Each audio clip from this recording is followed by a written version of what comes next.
If you haven't heard about Anchor, it is the easiest way to make a podcast. Let me explain. Lawful Stupid just jumped over. First of all, it's free, and we love that.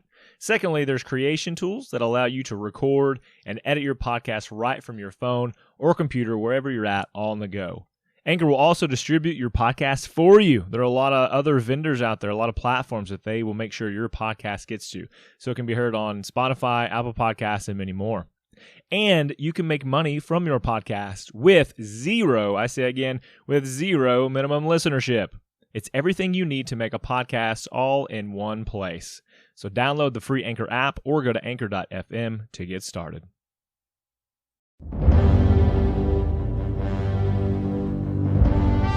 Last time on Lawful Stupid. Listen here, Lawful Stupid family, this is your boy, Scott Chainsaw, here to tell you that you should enjoy alcohol in moderation. I remember nothing of last episode. Take it away, boys. So, to be completely fair, I also was drinking a lot and kind of remember some stuff. So, Findahl and Frost take us into the woods so we can bear witness to the Stewards. Well, they didn't take us into the woods. Yeah. We followed them stealthily. We thought we were stealthy. Well, yeah, but they also knew we were there. Yeah. So it's the same. They coyly lured us into the woods. That's pretty much the last thing I remember was like, all right, we should let the boys hear. And I was like, I like the subtle one-upsmanship by Alex. I also was drinking, but I remember everything. That's good. I don't remember everything. That is as far as I remember. There were 7 of them. There was a troll, Findahl and Frost, an elf, a tree man, a lady orc. So here's the things that I don't remember. I remember everything leading up to the event. I remember them all showing up. I remember all of their descriptions perfectly. I don't remember anything Dwayne said. But he said those things. Except for the descriptions. Yeah. No, like when he's actually speaking as the dialogue. Yeah. You're just like staring into your camera. We are the stewards. I was like, oh yeah, like the lead shirts. They're like, no, we actually resent they said those things. And then it was like the teacher from Charlie Brown. And just and I'm not saying it was boring. I'm sure it was A+ content. I was just asleep. They were definitely protectors of something. But definitely their own, like, drunken me remembers, like, don't trust the elf. And then drunk me then started being like, you should listen to that Big Boy song, because that sounds so good. Apparently Findahl is supposed to be the protector of Oxbane, and Frost says he's doing a terrible job. And, are they broken up by region? That makes sense. Yeah. Yes. Okay. Cool. And so there was a female troll, a treekin, an orc, an elf. I'm like catching 4 there, and then that's 5, Dwayne, 6. They are tired of hearing us. Please bail us out. Perfect.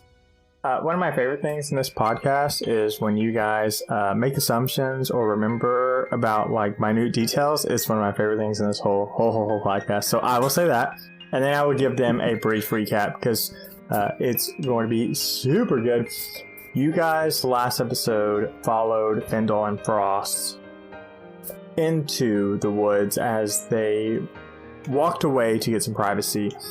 You overhear some of their conversations, and Findahl brings you in, and he essentially explains to you that Frost and Findahl are stewards of Goron, that they are charged with its protection. They're kind of vague and aloof about the details of that. Then they basically allow you to sit back seat to a meeting with Findahl, Frost, and the other stewards. There's 7 of them. You have, and I'm going to just go real quick through it. Frost. You have Findahl. You have a female troll. You have a female treekin, a female orc, and the male elf that was kind of dominating the conversation. Or at least people seem to garner respect to. Boyos, you guys, there's a lot of good stuff in there that you may or may not remember. A lot of small details that I kind of dumped in there, so pick up what you will.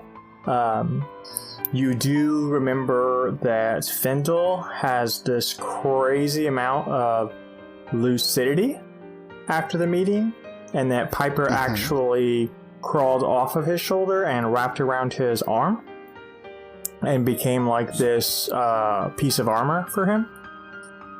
And the last thing you boys did was huddle up one more time for Kristoff to say, essentially, this changes nothing. We're going to shut the door.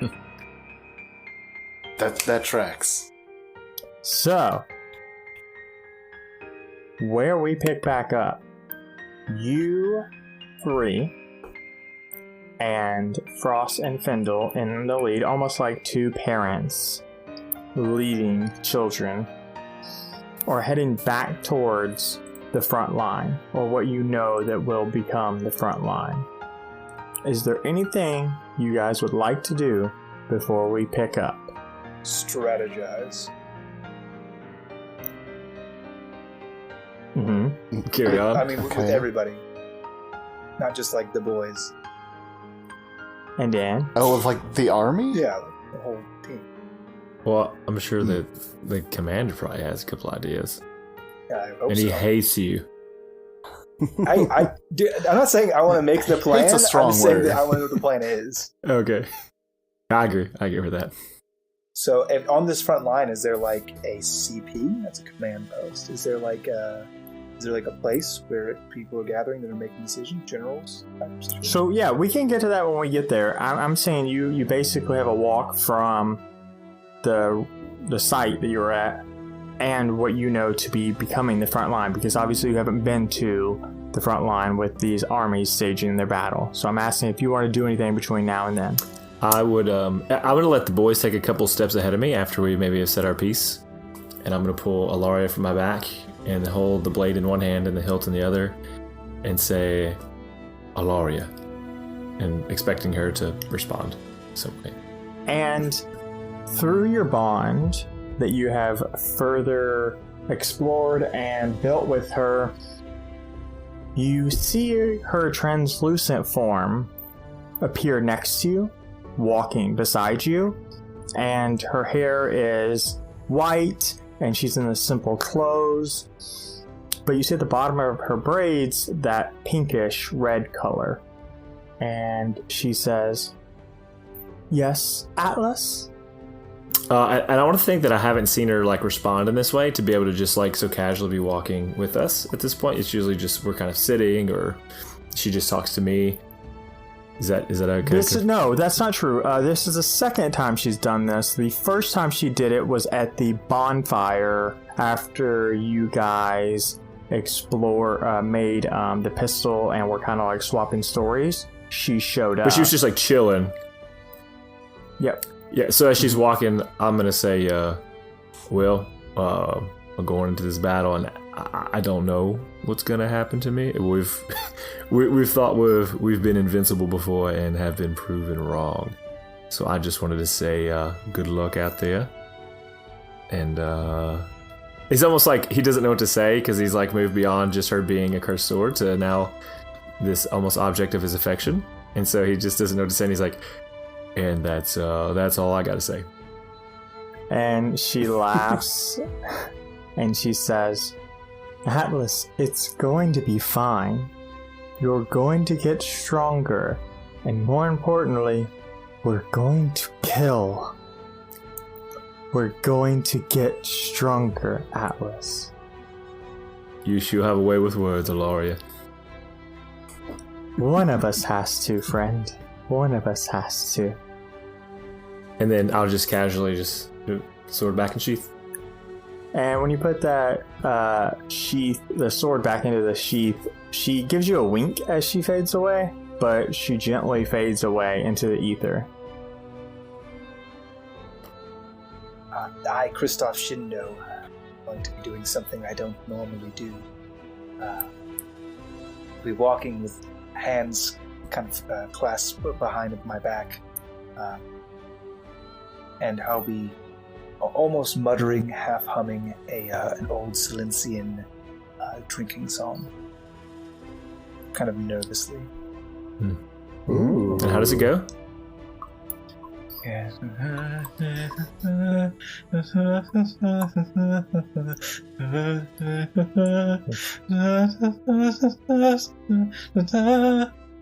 So haunted. That is amazing. 30 minutes later.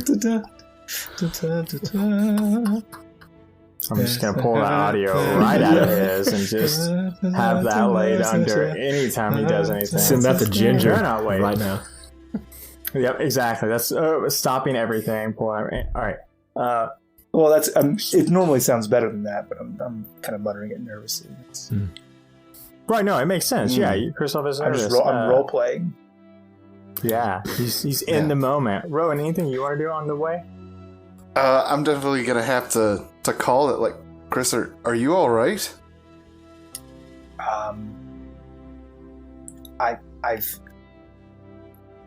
I have to admit something to you, Rowan.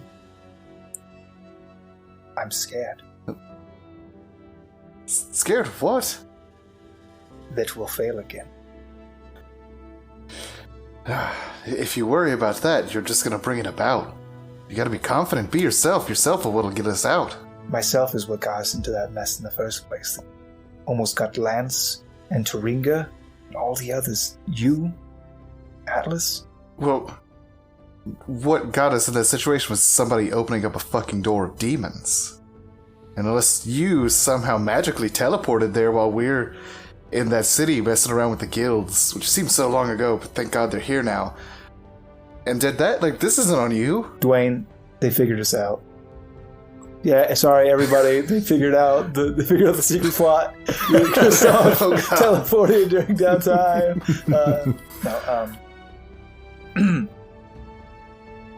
I suppose you're right. I didn't fix it. That can't happen again. But we got the key now. We would have fixed it last time if we had the key then. And also might have almost died for circumstances. But we've got an army now, where we've got a stronger bond. We're telling stories. I got this thing. It's fucking cool. You do have the instrument of destruction. Yeah, we'll probably be fine. And if we die... Man, how metal is that? And at that time, I will walk up, slap him heartily on the back and say, yeah, we'll die together. Yeah, I still have to dig a grave for 3 of us together. 4. And we'll hold hands in the grave. I reach out my silver-clawed hand and plink one note on the lute of wind. At least our death will make for a decent story, eh? It'll make a damn good story. But that's not a story for today. And as you guys are finishing, now I sing the song full volume, no longer nervously. It's a good day to die, but not as good as other days. A good day to die. Love that. As you guys are having this conversation, you begin to hear the sounds of war preparation, armor being put together, clanging of metal, the murmuring of speech, and you're seeing not camps, but gatherings of soldiers in formation deep in these woods. To be in the middle of forests, the army of Yuri, these guilds, the city together, has shown that they can put themselves together despite not having an open area to form up. And you follow Findahl and Frost, who are walking through these different formations, and they don't even care. Frost will nod here and there when he sees people from his guild, from the Architects Guild. But Findahl is beelining directly for the front and is not concerned with anybody else.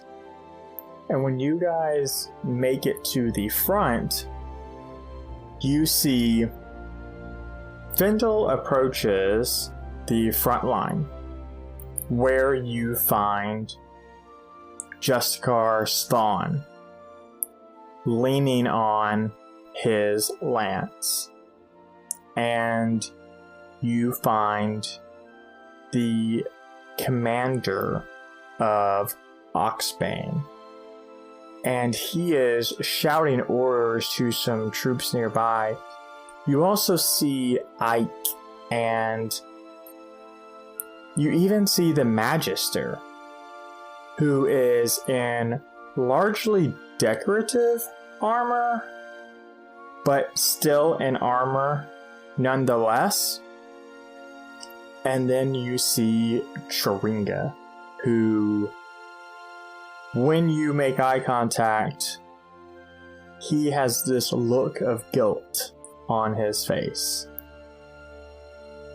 And then Wendy is there, and Captain Tyndall, and you see First Mate Zell, and then finally in this group of commanders you see Avia. And when you approach, Ike says to Findahl and Frost, "It's about time. We were about to start this party without ya." And Findahl responds and says, "We're coming. We just had a little something to do first." And Ike looks from Findahl to Frost, and Frost to Findahl, and Ike says, "Frost, I thought you said he was the loony one." And Findahl smiles, and Frost smiles, and Frost replies and says, Yeah, I did. But we brought reinforcements," and he motions to you three. And go ahead. I would just like to, as we approach this group, and we're kind of like they're in a circle, I assume. Yep. As I put my place in the circle, I will stand next to who's on Svan's left and right.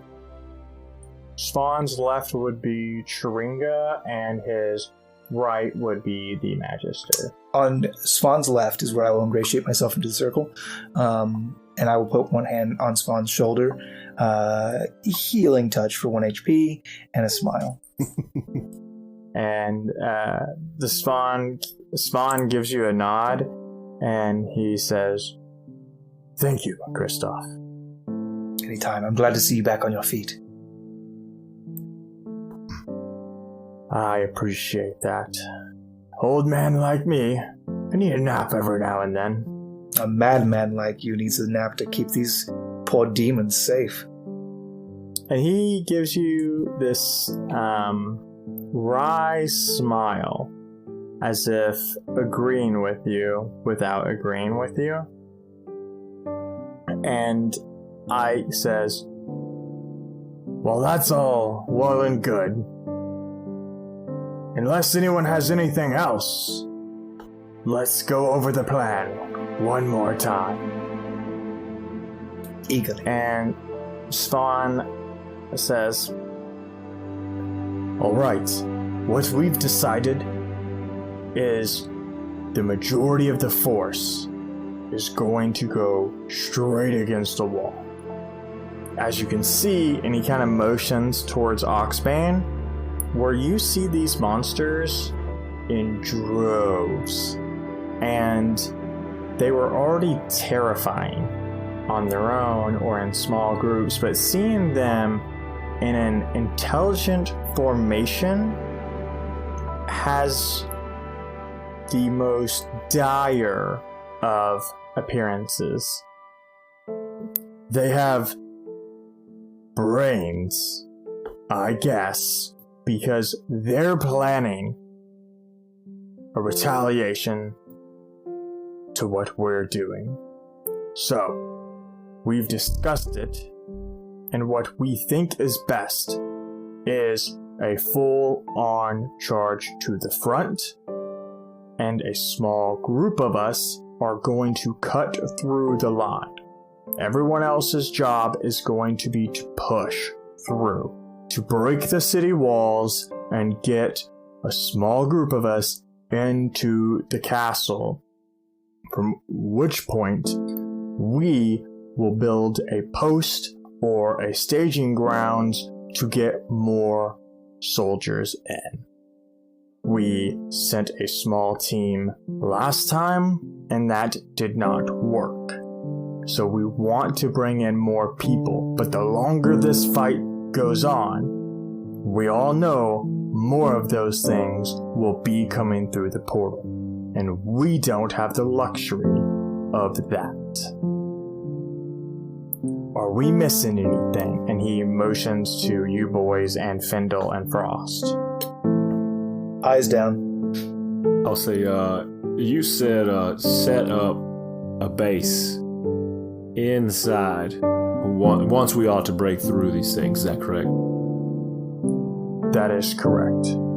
So let me just make sure I'm getting this straight. You want us to set up a base inside where they're continually pushing through, as if to say there will be a point in time where we'll be able to recover once we get in there. This is not an in and out ordeal. This is a overtake them ordeal. I believe, and correct me if I'm wrong, magic users, we can get there and we can make our own portal. And we can start pulling people from the back of the line into the town, giving us an advantage. And Findahl and Frost kind of give a nod. If I may be so bold, humbly, I feel like a direct confrontation is not our best option at this time. I would like to maximize the efficiency of our more martially trained friends. They are currently organized, and that is a terrifying concept. But it could also be an advantage. They are currently grouped up pretty tight. If we were to utilize the arcane bombardments of the Mafis, perhaps coupled with some of the more talented magic users from Yori, we could deal devastating blows to them while grouped. And the captain of the Drunken Sun laughs this hearty laugh, and when he laughs, you can smell that sweet saltwater rum. And he says, "That's my boy. Of course we're gonna blow him up with the arcane cannons." And you can see as he's like talking and embellishing that Avia is just not loving him talking about it, and how he's butchering you can just see, Kristoff, that he's like butchering the art that is her craft. I'm sure that Avia would be more than happy to, you're exactly right, that's the spirit of it. Avia would be more than happy to go through some of the finer details with the magic users when that time comes. It was also my thought that when we utilize those arcane cannons, they're going to disperse. When they do, from the center of impact, they will be driven at least into two sides. We could then use the arcane bombardments to cordon off one side of the forces from gaining the full effect of the fight. That would allow our melee fighters to close the difference against half the force and greatly overwhelm them with numbers, especially if they use the tactics they were perfected by Taringa. And you see the captain stop mid-sentence almost as you explain that, and his eyes kind of not narrow, but they level off, right? They get flat, kind of like that drunk that you see where somebody hears this brilliant idea, and he looks at Avia and goes, "You might watch out for your job! This guy's smart!" And Avia rubs her temples, and she says, "Right. We're planning to use the arcane bombardments to confuse them and spread them out already. And at which point we plan on hitting them and then using the bombardments to split them from their wall into us, giving them nowhere to go. Though I think your idea has merit. Maybe, and you see Svan almost cut her off and say, that's probably the best time to use the tour, along with a few other people to get inside. I'm sure if we go on. There was actually one more step. So once they're dispersed, and the tour has a clear line to the objective, that's when we need the architects, more than anyone. I can make copper wire, and I demonstrate with mixed results, varying levels of success as it explodes. But the more studied masters, I believe, could create 2 walls. 2 large walls that would separate everything and separate all the forces that were dispersed from these arcane bombardments, disrupted by the Tor, and eventually put into a fatal funnel of these 2 arcane torrent walls.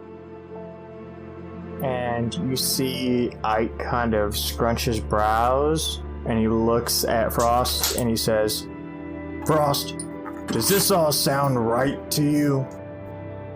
And Frost says, well, it's certainly an idea, but we're going to have to change a few things with our plan. We're going to need more architects, and we'll definitely need some of the Tor to make sure they don't die while they're concentrating. I have another thing that I want to add on to that as well. What if, after the walls are built, Findahl does his dragon laser beam down the center of that thing, and then the Tor can go through and tear up the rest of the bodies that haven't been touched by his laser beams. And Findahl laughs and says, we'll work something out, but I'm not going to be doing the dragon laser thing this time, Atlas. That's a shame because it was kind of cool. Anyways. Well, my idea would be that while the walls are up and we have the center line of offense, that's really where the Tor does their work, just carving a path straight to the objective. Meanwhile, the 2 separated forces which are scrambling from these walls, they'll probably try to climb them, they'll try to go around. That's where our long range, our archers, I see our hunters are here. That's where our magic users will be on top of, from an elevated position, rain death down upon the separated forces, thinning their numbers before they can recumulate within the 2 walls. And while that's happening, I don't know if Findahl can repeat the effort, but the main objective for us, the small group that we mentioned earlier, instead of breaking through the lines, while that's happening, he could take us to the exterior wall and we could simply walk through. And Findahl smiles and says, pretty sure I can make that happen. And Ike looks and says, just so I understand, you want to essentially split these forces in half and then make funnels.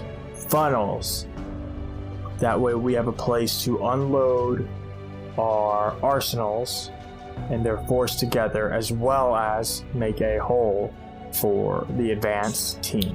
Yes, the portal team. Right? Correct. And while the portal team is doing that, then the infiltration team, the main objective, I pull from my coat, or my vest rather, Team Key go through the wall where there's no action, the wall where they're not formed up, with Findahl, and we execute. And Ike says, Frost, got a problem with any of that? And Frost says, no, I actually think it's pretty smart. There's a reason he's in my guild. Deep bow. He says, okay, that's going to take a few minutes to work out and get everyone on board with the plan. Go tell your squads, your battalions, get the word out. Ike, let's talk. Let's get exactly what we want everyone to know. And Ike nods, and the two break off, and you see Svan, the Magister, and Captain Tyndall go with them, leaving Tringa, Findahl, Avia, and First Mate Zell. Oh, I gotta clap Kristoff on the shoulder. Just like I told you, if you just be yourself. I have a mind for tactics. Thank you. I learned from the best. Good, because I don't. And it's all a chess game. I had to cheat. This is war. This is not chess. But I guess I don't know what you're talking about exactly. Maybe you can show me sometime. I'd be more than happy to. I think you'd have a knack for it. Well, if we don't die, that'd be We're great. not gonna die, probably. Yeah, you're right.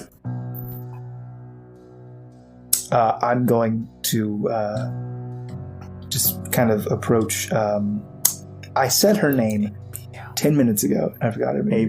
Avia, like a bird. Aviary. Avia. Is the captain still with her? no, the captain walked off with the other commanders, like the other people with leadership responsibilities. I'm gonna like walk up to her side, like not making eye contact, just kind of standing beside her and say, "I appreciate your restraint."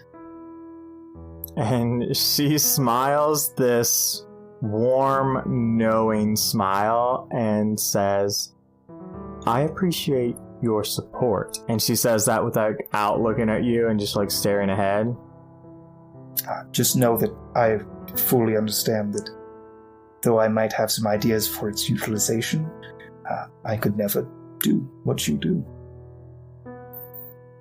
And she smiles again and says, "You know, it's interesting to be around all of these architects, these masters of the torrent. And if I'm being honest, they probably are better at it than me. But I'm not sure they can draw on it as fast as I can." There may be some more talented individuals amongst them, but I assure you, none of them have your natural gifts. And Wendy steps back up to you and steps up to your side and says, "Yeah, we all have our strengths and weaknesses. But together is how we're going to take the town back." Absolutely. And Tringa stands before everybody and mostly looking at you three boys, but also Wendy and the first mate, and says, "I'm really sorry. I know this is all my fault, and I won't be able to apologize or make up for it. But I'm pretty sure you three have dealt with more of my mistakes in the past month than anyone else. I'm so sorry." I mean, it was probably gonna happen eventually, though, right? Like, somebody was gonna make it down there. At least you did it when you got such great, strong people. And I would, like, stand in between Zell and Atlas, like, and this is such a strong team, and, like, you couldn't have picked a better time. Like, if anything, you probably saved the future more trouble. And First Mate Zell gives this big, wide, missing tooth smile. And Findahl looks at you all and he smiles. And not the lunatic smile or the incoherent ramblings of an old man smiles. He just, you can see he appreciates everything. And he says, "Do you have any questions before we start? Anything you want to know? Because," and he looks at the monsters, "this is going to be one of those where we all don't come back. And I would hate for you to go to the other side without answers.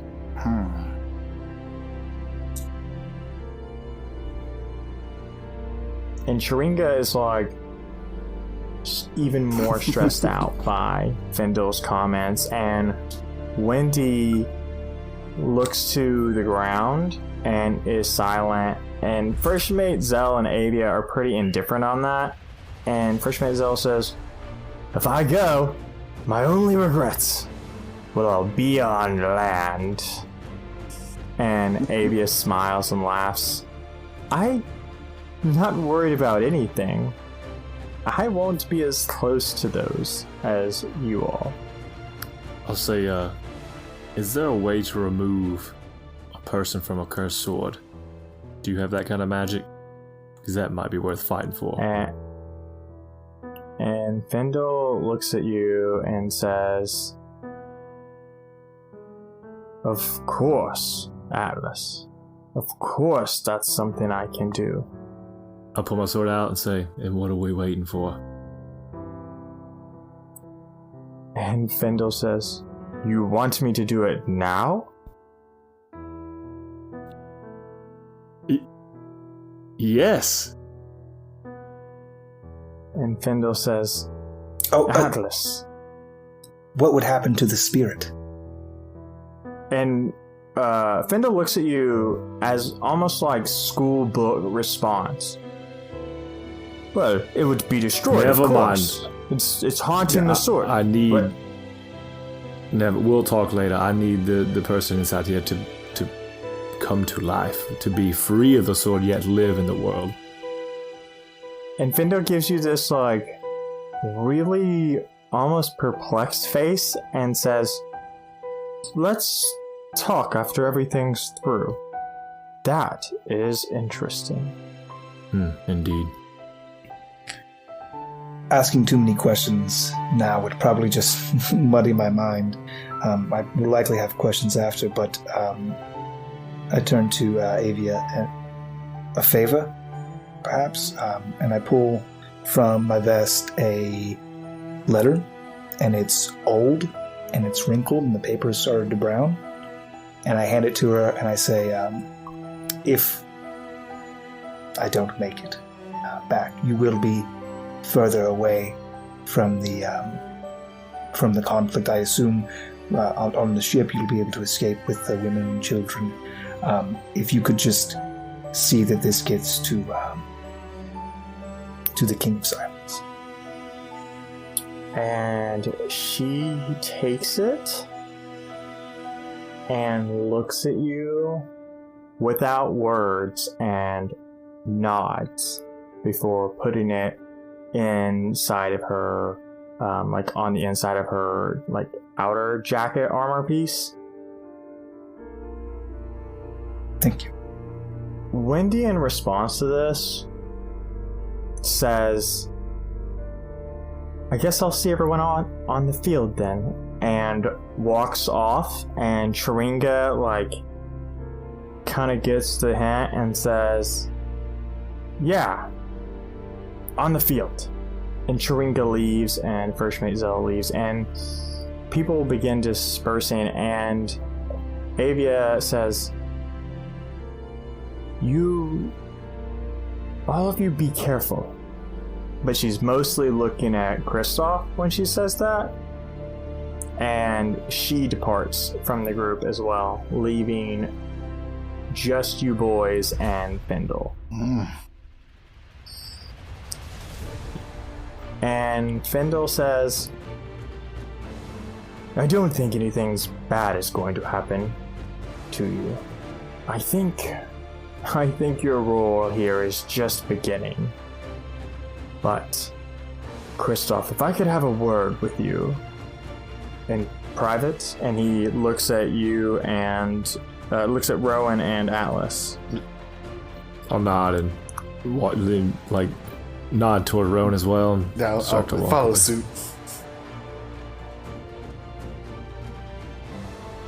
And Do Findahl says, do they need to mute their volume? That's my question. I will not. Are we in that No. level of immersion? Okay. No, we're not on that. because you guys would hear this when you listen to it anyways. Fair. You look at Findahl, and Findahl, who has been coherent this whole time, looks at you and says, I need you to be careful, Kristoff. I'm pretty sure you, in particular, have a very dangerous road ahead. And I have something for you. And I'm pretty sure it's about you. You're the only person that I think it makes sense for. And he kind of laughs and says, though I'm not sure I should give it to you, given the last time I gave you paper. Well, I'm still missing a book. But I think you should have it. I think it's about you. And he hands me a scroll of create or destroy water. He does. He hands you a scroll of create or destroy / purify water. food and drink. Gosh. And he hands you this scrap of parchment that is old and beat up, and he says, you know, the Arcane Wars were a very long time ago, and I believe you're learning. And he looks at you knowingly and says, actually learning about them.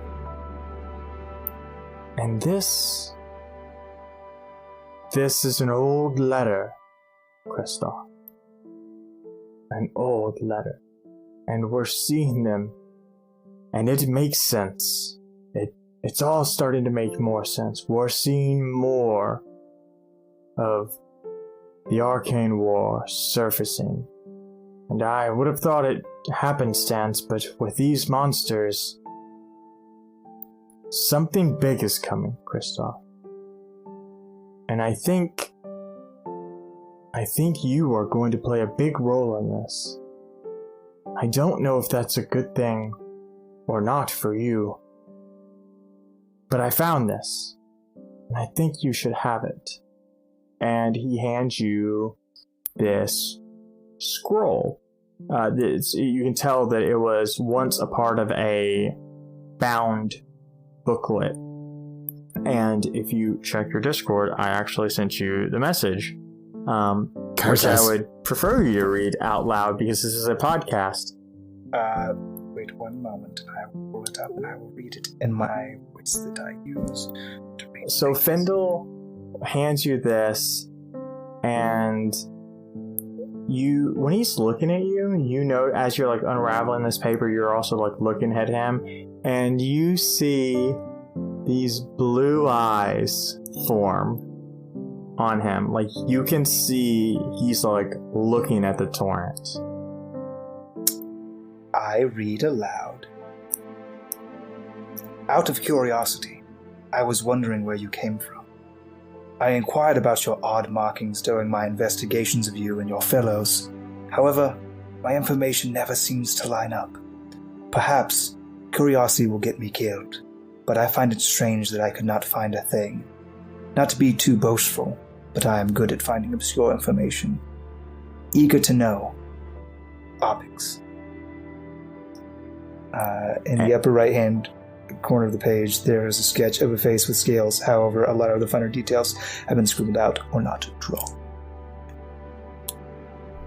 And Findahl watches you read, and he says, you know, you're the only tiefling I've ever seen with dragon scales. I thought this had to be about you. I don't believe I've ever met someone by that name. But you're right, I don't know very many tieflings with a draconic heritage. So I mean, I might not be the only one. I'm certainly the most famous one, but... He laughs, and he says, well, all the same, I thought you should have it, and I thought I would warn you. You boys are playing with dangerous things. Gods, monsters, the arcane torrent. These are not small things, Kristoff. I've never been able to bother myself with small things, Findahl, you know that. And he says, more importantly, I want to give you a job, Kristoff. One that I'm going to need you to keep to yourself. Can you do that for me? What's the job? And he looks at his right arm where you see this dragon, this piece of armor coming up from his hand, almost making a glove and wrapping around his arm, providing outer protection and elbow protection and upper arm protection and a smaller shoulder piece. And he looks over to Atlas and Rowan and he says, artifacts, they're not playthings. They're instruments of the gods. I need you to keep an eye on your friend. And he looks back down at his arm and he says, it's no coincidence that this artifact and I are tied, and that, well, you know how I am. I wasn't always like that. And I'm worried. I'm not the first person it's happened to. And I worry about your friend. And I worry about what will happen if he stays with it for too long. If he doesn't control the connection. I understand your hesitations, and Rowan's well-being is one of the most primary objectives in my mind and in my heart. I assure you, I will do what is best for him. And he sighs and says, see that you do, Kristoff. There's a reason the Reclaimers don't want us to have these artifacts. Yes. They can be great instruments of victory, but they can also be curses. They can do some terrible things. Go ahead. Sorry. When he says that last line about terrible things, you notice like he's not with you when he says that. Like when he says that, you can just see in his face that he's replaying a memory. The view changes to black, and when you open your eyes, you see a small girl with blonde hair astray. Her blue eyes in a panic, swirling lines just noticeable in them as she speaks to you. Findahl, I'm scared. It's going to be okay. I promise. Please, don't put it back on. I have to. Your view shifts as you look down at a silver dragon-shaped gauntlet.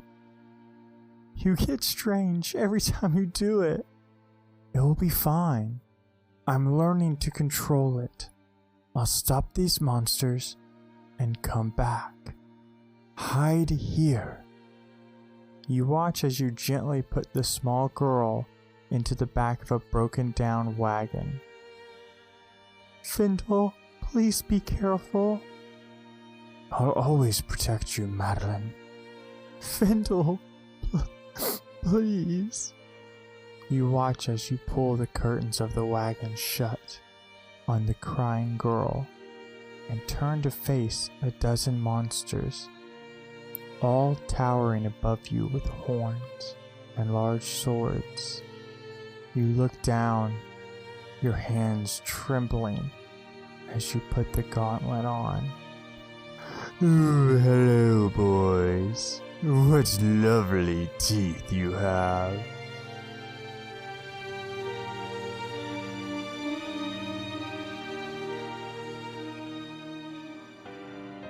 I laugh out loud, audibly, not to mock his pain, but I kind of take Findahl and I put my hand on his shoulder and kind of turn him towards Atlas, who we can see in the distance, making character choices for Devin.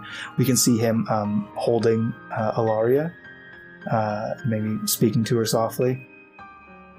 You'd be amazed at what beautiful things can spring from curses, Findahl.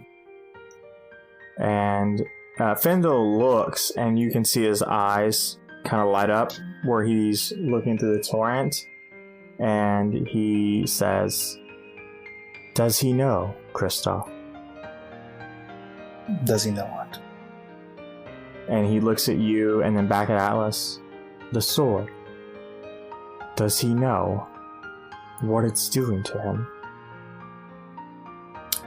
I have some ideas of what it's doing to him, but I don't know fully. I can see when I look at it through the torrent.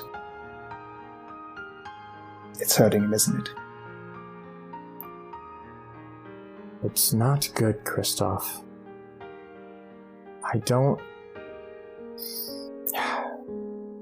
Maybe after this is over, we can look at it closer. But it doesn't look good, Kristoff. He won't separate from it, Findahl. And not just because it's cursed. He cares for that spirit. And he smiles and says, I always liked him. And I don't want to have to miss him, Kristoff. Well, we're not past tense yet. We'll leave that for tomorrow. Come on, Findahl. Too much seriousness today, Findahl. And he says, You're right. Let's go take back Oxbane. Let's do that. Just so you know, if I die, you can have my teeth. And he looks at you and laughs and says, I am really crazy, aren't I? You're batshit insane. Cuckoo crazy pants. Okay. I'm sure I'll thank you for that later. Maybe not now, but trust me, there's in the future, if I die, you'll be very happy. And he laughs, and this is the first time you've seen him like it's like this soft laugh, but like you can see there's tears in his eye because it's like a mixed happiness and sadness for him. And he says, I probably will be. And he kind of just starts walking towards Rowan and Atlas. Where he overhears, Atlas, you ever wondered why like some food tastes really good and then some of it doesn't? Well, everything I've ever eaten has been delicious because my mother made it. But I mean, the hot biscuits, I kind of do wonder about that. Yeah, because like all the stuff that your mom made was really good, and then we have all like the hard biscuits, and like they're just not as good. And I wonder, do you think it's the love? I was gonna say, Mom used to say everything was made with love, and I never did see how I actually put anything like that in there. That's So what it is. That must be. Do you think we could make like a fortune making love to put in food? I'd love to make love. Every time I had anything that Allison cooked, it always tasted exquisite. Then your family made a lot of love and put it in the food. Love. So maybe you love that. So maybe love isn't the key.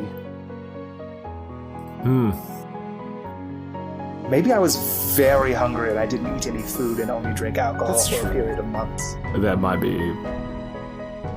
But you do love alcohol, so.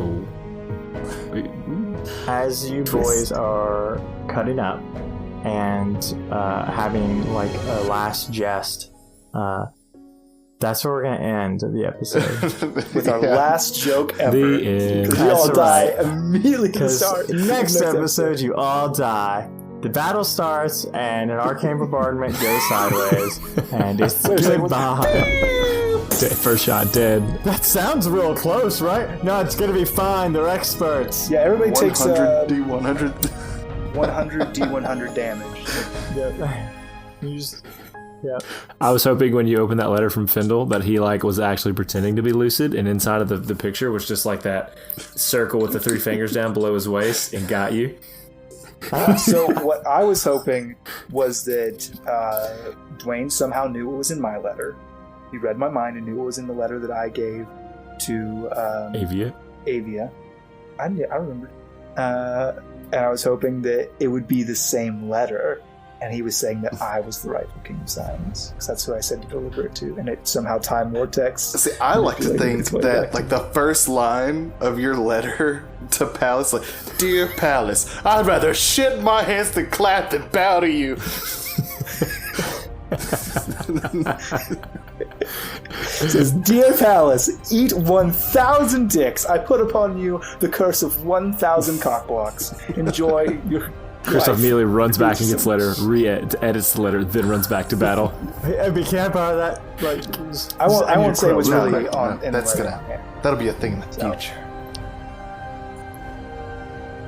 Oh, maybe not. I hope Only if I not. die. Be a sad day. We'd all commit seppuku. Ooh. right. So this has been another beautiful, lawful, stupid episode. Shane, why don't you do that roll for humanity for us? That is the thing that I do. I'm pretty sure this episode will be in October. October? I think so, because we're this is 35, and next Monday We haven't even done September yet. Yeah, this will be September. Yeah, I'm not good with months. Okay, I was like, It'll be September whoa, 3rd. What's happening in September that I don't know about? It's moving away. We just have a bunch of guest spotlights that you're It's not true. involved in. Well, everybody vote for your least favorite charity for September, because I rolled a 5. There's 3 more rolls to go. That's true. There's 2 more. That's Probably I'll true. be nat 20s. Crit. That's true. Now, this is what you get for rolling test die before Yeah, the show. so I and rolled like wasting 20 your crit crits before 20. the show started. It's my fault. Yeah. Sorry, charities. Yeah, sorry, good things. Well, I just want to say thanks for listening, and hop in the Discord. We are always talking, always chatting. It literally is a family. We are also going to be planning another listening party. It may be a little bit before we get to it, but we definitely will be planning another listening party. I had a blast, and I've actually had people tell me, "Hey, I want another listening party." Yeah, I want to do that a lot. Also, iTunes reviews, they're super important, and so yeah, the next person who puts an iTunes review after this airs, I will tell you what was in Kristoff's letter if you promise to keep a secret. Juicy. It's gonna be me. Ooh. Dang, I already left one. Yep, gotta be a new one. Scrambles to make an iTunes account right now. This offer applies to U.S. and Canada only. Oh, And everybody else. Dude, And everybody Giz is like he's gonna leaving the mail Discord you the now. letter. See you, It Gid. applies to everybody that's not in. Do you want me to send you some parchment to write it on? You can actually send it to their address. That would be so cool. First of all, you insult me by implying. I'm sure it's all used right parchment now. on hand. And this is in the future. This is September. Ooh. I have plenty. Yeah. Thank you so much for listening. Bye. Bye. Love you, mean Bye. it. Then.